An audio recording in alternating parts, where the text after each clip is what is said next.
السلام عليكم ورحمة الله وبركاته، كنتمنى تكونوا بخير وعلى خير في أحوال طيبة. الفيديو ديال اليوم غنصايبوا هاد الدجاج معمر بإبلي والكفتة كيجي رائع، كنتمنىكم تجربوه وكنتمنى يعجبكم الفيديو ديالي. وإلا عجبكم ما تبخلوش عليا بلايك وبالاشتراك.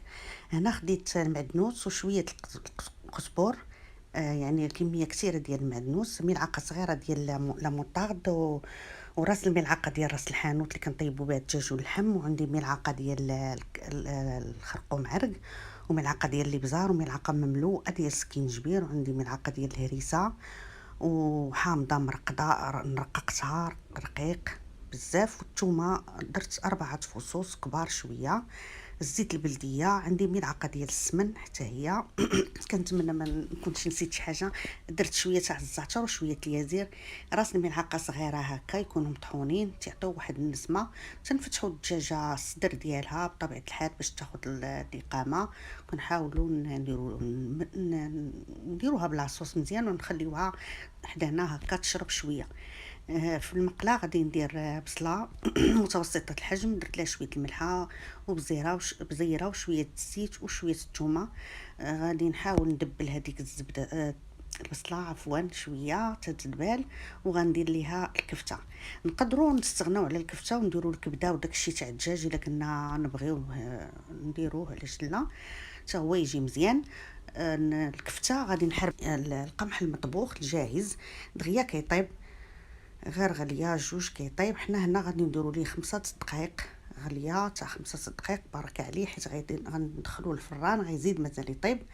صافي غنحاول نديرو مع الكفته ونضيف ليه الزيتون مقطع طحنته، وجوج معالق كبار ديال صوص صوجا، وغادي نضيف هاد لا ماريناد اللي بقات لي ديال الدجاج حتى هي، ما غاديش نديرو التوابل، غنكتفيو بهاد لا ماريناد هكا نضيفوها هنايا وندوقو. الا خاصنا الملحه غادي نزيدو شويه الملحه، داكشي كيبقى على حسب الذوق.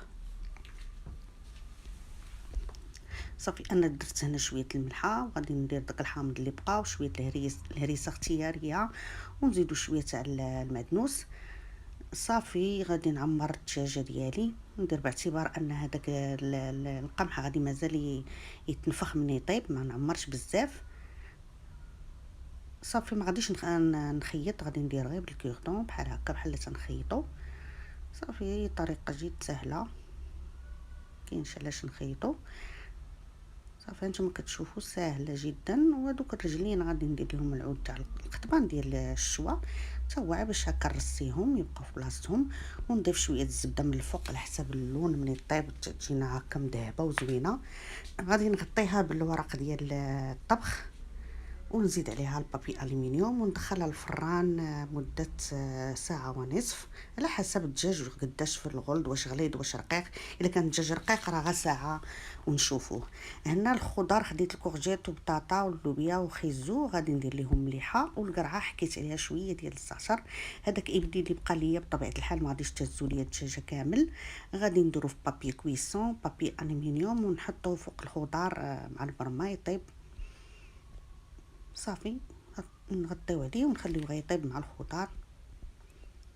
هاد الدجاجه بحال هكا معمره، الدجاج معمر بإبلي تقدري ديريه عندك ملي يكون عندك الضياف، مناسبات، اعياد هكا تيجي زوين فعلا، تيستحق انكم تجربوه. غندوز نصوتي الخضر، خديت بطاطا فيها ملعقه ديال الزبده ودرت لها شويه الكمون وبزيره وشويه الثومه شويه قزبر معدنوس.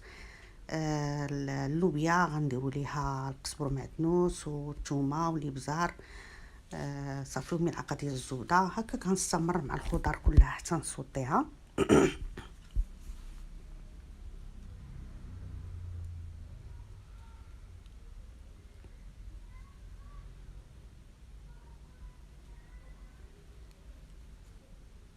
صافي الكورجيت مادامت نسمناها بالزعتر وفيها مليحه، نديرو شويه الزبده ونديرو شويه قزبر معدنوس، نديرو الثومه وشويه الابزار. والخضره ملي كنفوروها في الكسكاس كتجي مزيانه احسن من الا سلقناها، كيبقى فيها واحد الذوق زوين.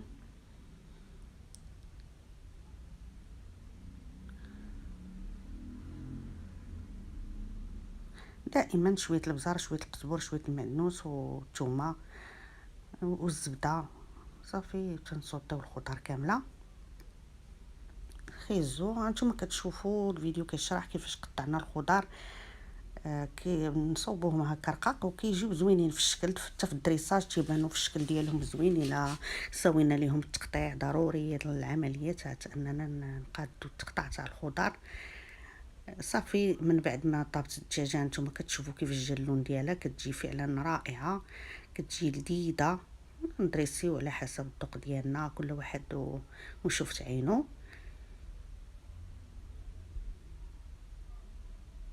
كنتمنى يعجبكم الفيديو ديالي، ولا عجبكم ما تبخلوش عليا بلايك وبالاشتراك، وشكرا لكم.